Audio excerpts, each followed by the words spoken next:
Ayo, what's up? Ako nga pala si BT at nandito ngayon tayo sa BT Reaction and welcome to my channel, Tunay na Kritiko.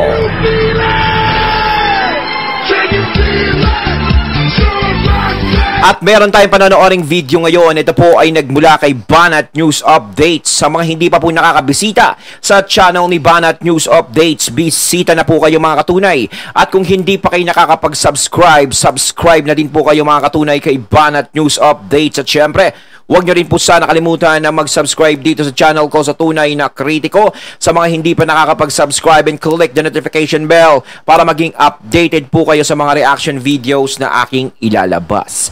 At huwag na natin pagtagalin at sabay-sabay na nating panoorin ang laman ng video na hatid sa atin ni Banat News Updates at bibigyan natin ng reaksyon.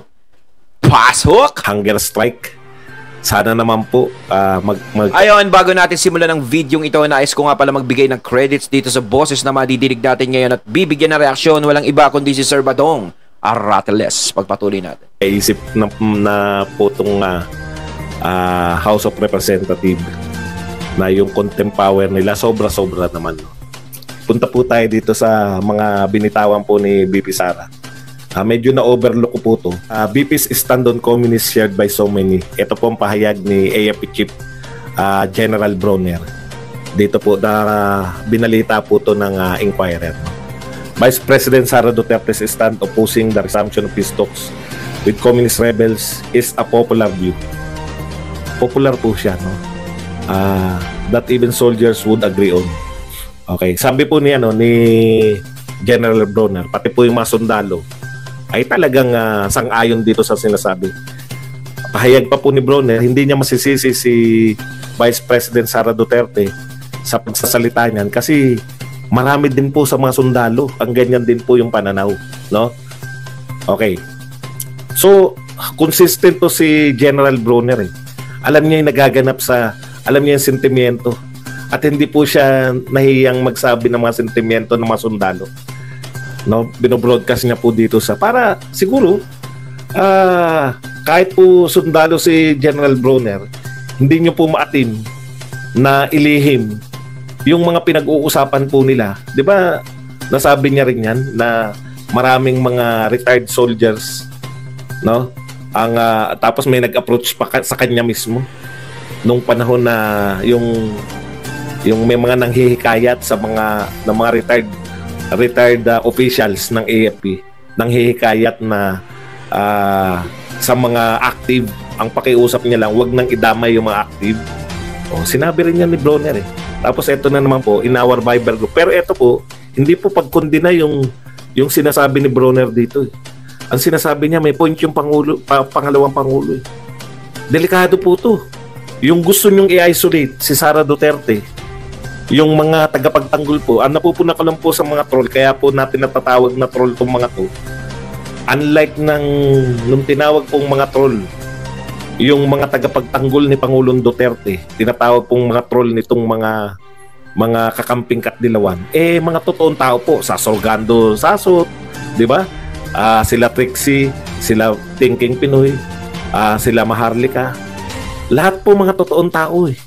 Etong mga troll na nagtatanggol ngayon kay Martin at saka dito sa mga loyalists, tingnan niyo po kung ano-ano pong pangalan.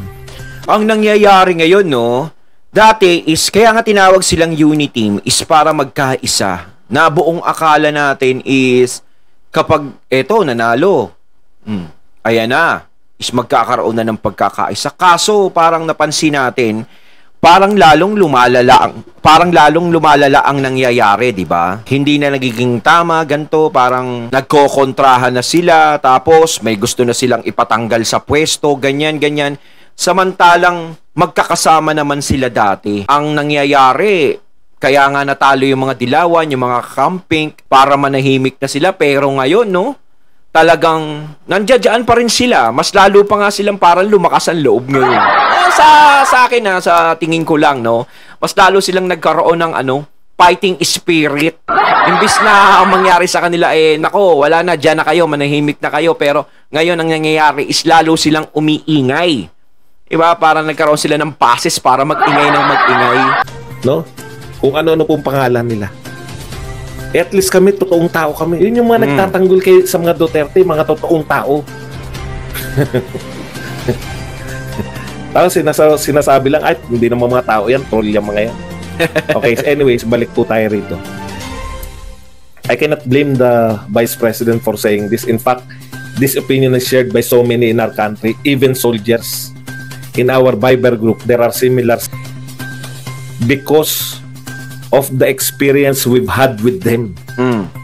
Oh, sa Viber group nilang mga sundalo, marami po. Marami po. Pinagpapalagay ko na sundalo tong mga sinasabi ni General Bronner, o mga opisyal, o mga kamista niya, o kung ano pa man. Yung grupo niya, kung ano mang grupo yun, grupo ba ng mga sundalo, grupo ng mga opisyal, Viber group, malamang mga opisyal yung mga yan. Kasi sino pa ba pwedeng ka-Viber ng general ng AFP? Okay. We have, tuloy po natin. We have sat down with them to talk peace. Ito po yung sinasabi niya similar sentiment because of the experience we've had with them. Ano po ba experience nila dito sa mga NPA? No, pinapaliwanag po ni General Bronner. Because of the experience we've had with them, we have sat down with them to talk peace. But what they were already doing was strengthening the New People's Army. So parang kapag nagkakaroon ng mga peace talk is na pinaparating dito, nagkakaroon ng pagkakataon na magpalakas sila ng puwersa. No? Kaya sinasabi ni BP Sara, no to peace talk na, parang ganun. Kasi nga ganun lang naman ang ginagawa. Kasi ang tagal na nangyayari ang peace talk na yan, wala din namang nangyayari. 'Di ba? Sila pa din na naglalaban, ganun pa rin No, pero iba ang gustong mangyari ni BP Sara para matigil na yung ganyan. May gusto siyang gawin, no, na kinokontra naman. Yan po yung sinasabi ng mga dating kasapi ng grupo na yan na bumaliktad na sa gobyerno. Sinasabi nila, ginagamit lang namin yung pistok para magpatatag kami. Di ba? Strengthen. Muli kaming magpalakas. Sinasabi rin po ng AFP Chief General Bronner na ginagamit lang yung pistok para magpalakas yung mga NPA. Mahal na Pangulo, kanino nyo pa po ba gustong makinig? Kasi mas eksperyensado sila General Bronner, sila yung mga sundalo talaga na nakaka-experience talaga, na talagang andudoon talaga sila. No? Alam nila yung kalakaran, yung sitwasyon, yung matagal na ganyang kalakaran na yan, no? Yung peace talk na yan. Kahit naman tayo lahat gusto natin magkaroon ng pagkakaisa. Hindi yung Pilipino sa Pilipino yung naglalaban. No? Dahil lang sa paniniwala. May paniniwala na ganito, ganyan. May paniniwala yung mga rebelde ng ganito, may paniniwala yung gobyerno ng ganito. Na kailangan is mapag-isa. Siyempre, ang gusto rin naman maramdaman, kaya nagkakaroon ng ganon, yung mga rebelde nga, is magkaroon ng progreso yung bansa natin, yung maramdaman nila yung gobyerno, kaya sila nagkakaganon. No? Kung mararamdaman naman nila yung gobyerno siguro, is magbabago yung pananaw nila, pero merong iba na ginagamit din naman sila sa sariling kapakanan ng mga ibang matataas, di ba? Napapanood ko yan sa mga pelikula ba? Yung mga ganyan. Ginagamit sila na, ganto, ganyan. No, mas lalo silang bine-brainwash. Kaya hati yan May mga rebelde naman siguro na gustong magbagong buhay. May mga rebelde naman na talagang gustong lumaban talaga sa gobyerno. Talagang may mga parang amo-amo ba yun? Pero kung ikaw talaga is diretso ang paniniwala mo, talagang yung adhikain mo talaga, yung pinaglalaban mo is nasa puso mo, maririnig mo, mararamdaman mo yung tama at mali. At saka yung mga sundalo, alam nila yung nangyayari. No? Kasi nga, actual silang nandoon.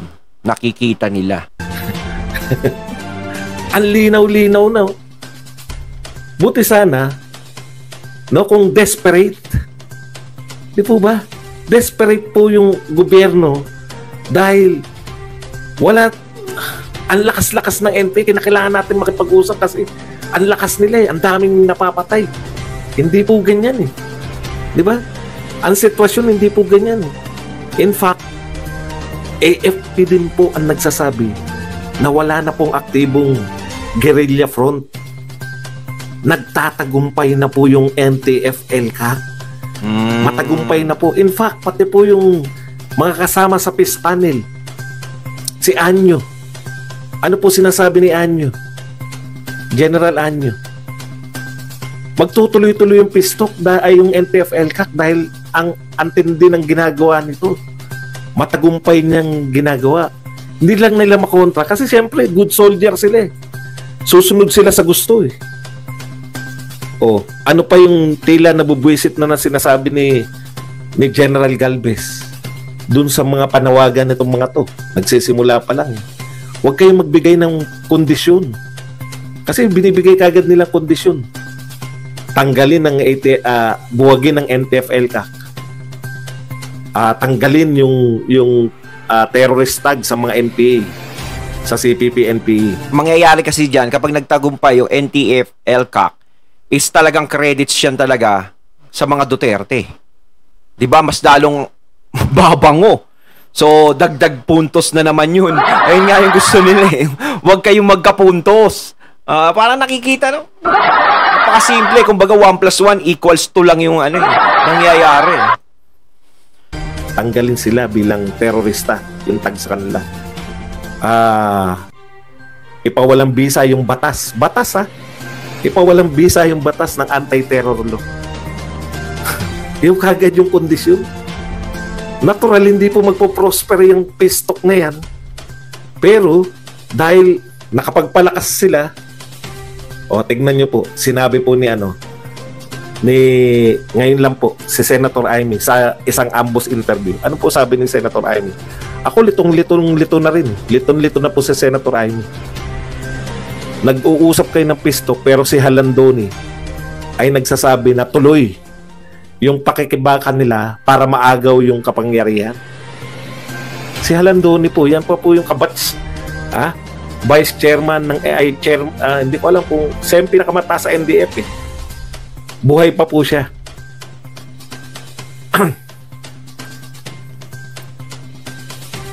Ibig sabihin, ngayon pa lang, hindi pa nag-start. Sinasabi nila na itutuloy nila na agawin ng kapangyarihan. Ayon po yan kay Senator Amy.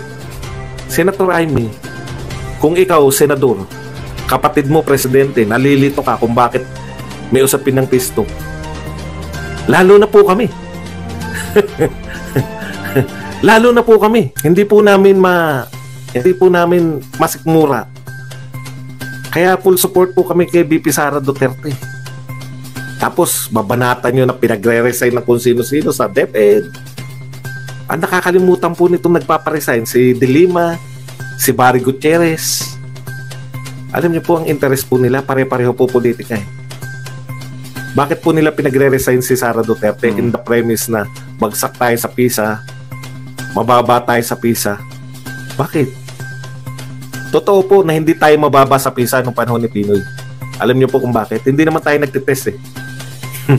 Kumbaga sa kanila, alam niyo yung ginawa nung panahon ni Duterte, in fairness po kay Briones, nag-test po tayo sa PISA para po malaman natin saan tayo, na-realize natin, nakulelat yung mga estudyante natin. Kaya magmula dyan, gagawa kayo na hakbang. Sila Pinoy, nung panahon po ni Pinoy, wala po silang balak na alamin kung gaano tayo nag-fair sa iba. Ang importante sa kanila yung tokis nila eh. No? Tokis po nila. Samantalang ang mas importante po na lutasin kung ano mang problemang meron.